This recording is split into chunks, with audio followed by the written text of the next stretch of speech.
Hey friend, welcome to the Bible Tract Echoes radio broadcast. I'm Mike McCurry, your host. I greatly appreciate the opportunity I have today to speak to you. As we begin this year here on Bible Tract Echoes, I'd like to thank you. Many of you have been listening to this program faithfully for the past year plus, and this is really the third or beginning the fourth year or thereabouts of being the host of this program, and to hear from so many of you and the kind words you share with me about this broadcast, it truly warms my heart and it makes it all worthwhile, that's for sure.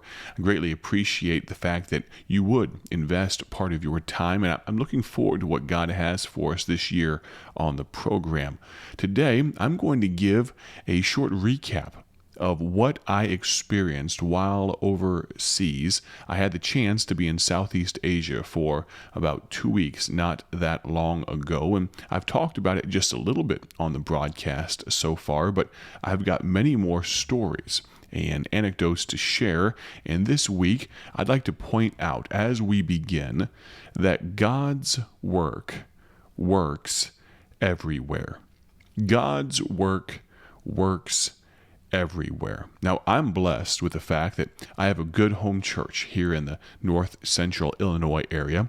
I'm just absolutely flabbergasted that God has given me the leadership of Bible Tracts Incorporated. I'm privileged to be the director of this ministry and be the host of this radio program, but I've found in my short time serving the Lord, my exceedingly short time in ministry, that God's work, it's not localized to just where I live. There are many people across the world, across the country, who serve God in amazing ways and do His work. And it's not just in America, not just North America.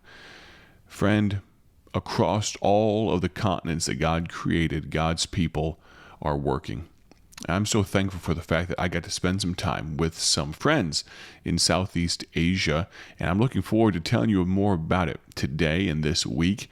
I had the chance, I realized this, someone pointed out to me actually, I didn't realize it myself, but I circumnavigated the world by air.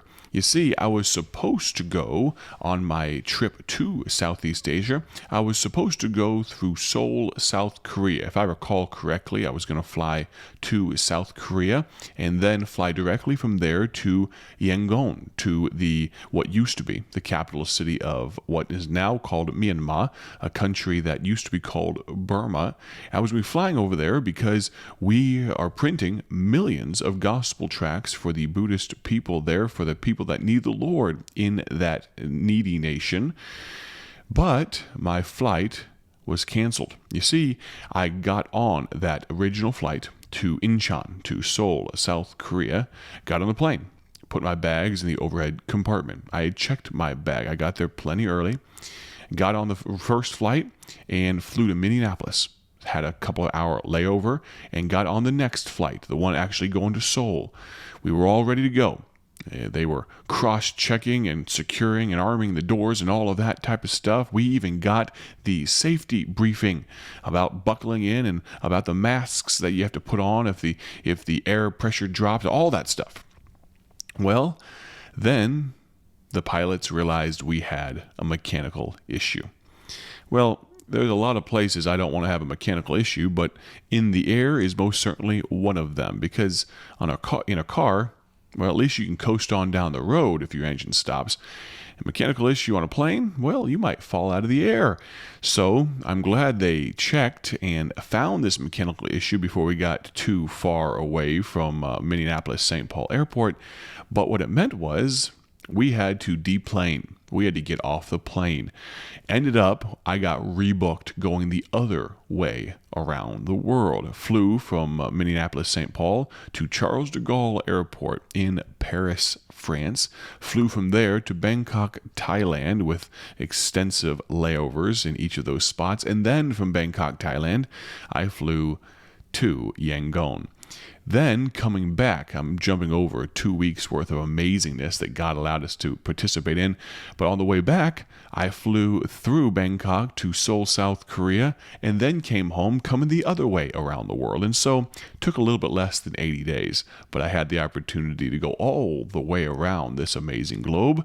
But while I was there, to realize, though there with those national pastors and those good Burmese pastors, and see the work that God's allowing them to do, I realized, as I've already said, that God's work works everywhere. I don't want to share with you for just a few moments some of the amazingness that God allowed us to experience. Of course, I lost a day of travel on my way there because of the rebooking of my flight and the original cancellation. But when I finally landed, it was evening time there in Yangon, got picked up at the airport, had about an hour drive to the hotel. I was absolutely racked out. I was incredibly tired, and so very quickly went to sleep. But that first day, when we woke up, to know that I was in a city that I'd never been to, in a country, in a corner of the world that I'd never been to. That first day was a travel day, actually. Was keeping in pace with the previous 2 days of air travel.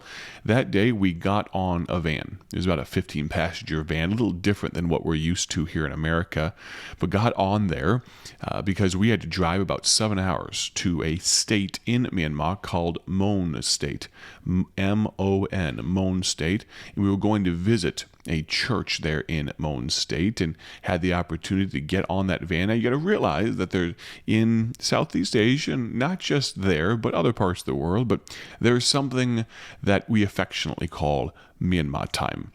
See, for me, and this is not just me, but there's a lot of folks that when you say an appointment is at 7 o'clock, let's say 7 o'clock in the morning, like the time that van was supposed to leave, well, normally you anticipate that you're going to leave somewhere near to 7 o'clock. Well, that's not always the case in other countries, and different cultures do things a little bit differently. And so we were anticipating getting picked up at our hotel around 7 o'clock. Well, I think it was about 7:30 when a taxi pulled up and said, you get in. We're going to where the van is at. Oh, okay. So we're not at where the van is at yet. We got in at about a 15-minute drive over to where the van was at. And then we didn't end up leaving until about 8:30 or so. These are the types of things that if you're going to go on a missions trip, you should realize and kind of internalize a little bit, because you're not going to change people, and you would be wise not to try to westernize people. And so you just kind of roll with the punches. But while we were waiting on the van, we had the opportunity to look at and marvel at one of the largest Buddhist temples in the entire world. It had just been re-golded. Quite literally, they had plated the spire, this massive edifice, with gold very recently. And in the morning light, it was beautiful, but it was also heartbreaking to think that there are literal millions, billions of people that are in bondage to the false tenets and the false enlightenment of Buddhism. And so finally, we got on the van. And you got to realize we are some of the very few foreigners, non-Burmese people in Myanmar at this time. We had traveled just a short while, and we stopped at a checkpoint, and another checkpoint, and another checkpoint. You got to realize that Myanmar is under military dictatorial rule right now. They have a military dictator, and the people, as a vast majority, are not very happy about this, but there's not much they can do about it. And so we got stopped by immigration, by police, by military. I think we ended up stopping probably 8 times. The checkpoint going into Mon State was the most lengthy. They needed our passports. They needed our visas. We were waiting there, probably ended up being close to 45 minutes or so, and ended up, they wouldn't allow us to continue on until we paid a bribe. Well, we needed to get to Mon State, and so we did pay the bribe. Ended up being the equivalent of about $40 US. And so thankfully it wasn't that expensive, but we got on our way. Finally, we arrived. And to tell you that it was absolutely amazing what God allowed us to experience, because the very next day we had the chance to go into a market, multiple markets actually, across that city that we arrived at, and we put out over 6,000, just in that day, over 6,000 gospel booklets, gospel tracts in a very short period of time.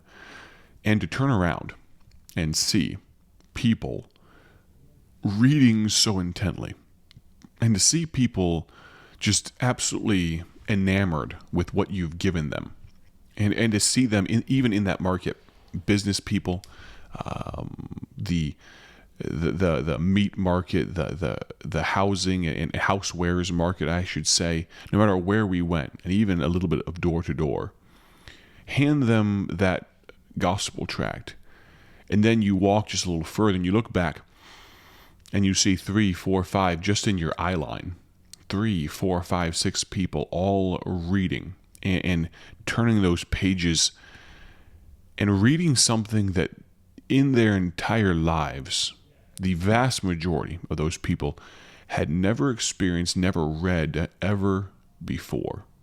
And then, in the short time while we were there, to know that people came to know Christ as their personal Lord and Savior. I got to be present while different people were led to the Lord, and to see on Sunday morning, a day after that market distribution of gospel tracts, to know that 7 people on Sunday morning at that church there in Moan State came to know Christ as their personal Lord and Savior. Can I tell you, friend, as I've already said, God's work works everywhere. It's absolutely amazing to know that we have the privilege, we have the joy of serving the Lord. I'm thankful for where I get to serve the Lord. It's not always in Southeast Asia. I'm thankful for the fact that right now I'm sitting in my office, and those of you that are watching the YouTube, the Facebook version, the video version of this broadcast might catch some glimpses of the background of my office here in the video version. I'm thankful that my office is almost completely done. I've got about probably 400 or 500 more books I've got to get on my bookshelf, but let me say this, friend. Wherever God has placed you, would you be very careful to be thankful for it? You may not choose, if you had a choice, that geographical location. But can I tell you, God has placed you there for a very specific reason today. There is a purpose for His plan for your life. I'd love to hear from you. If you have a question, a comment, a criticism, even a concern, would you in just a moment use the contact methods that our announcer will share in just a moment? I'd love to hear from you, and I'd love to hear about where you serve God. I'll tell you more about my trip to Southeast Asia tomorrow and this week. Thank you so much for listening. My prayer, as always, is that you have a great day for His glory. We'll talk to you very soon. God bless.